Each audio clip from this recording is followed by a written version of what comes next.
Le conflit entre Israël et la Palestine ne date pas d'hier.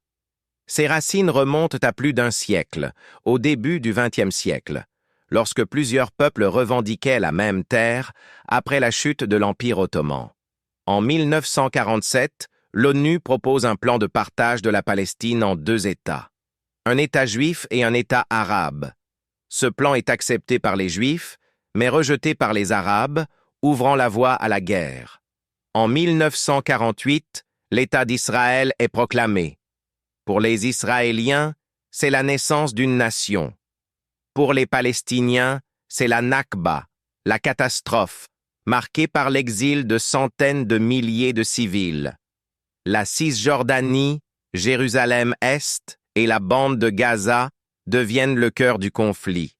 Après la guerre de 1967, Israël occupe ces territoires, une situation toujours dénoncée par la communauté internationale. Jérusalem est une ville unique. Elle est sacrée pour les Juifs, les chrétiens et les musulmans. Son contrôle symbolise bien plus qu'un territoire, une identité, une foi, une histoire. La bande de Gaza est l'un des territoires les plus densément peuplés au monde. Depuis 2007, elle subit un blocus, limitant l'accès à l'eau, à l'électricité et aux soins. Le peuple palestinien est politiquement divisé. Le Hamas gouverne Gaza, tandis que l'autorité palestinienne administre certaines zones de Cisjordanie, compliquant toute négociation de paix. Images de frappes, roquettes, manifestations. Le conflit est omniprésent dans les médias.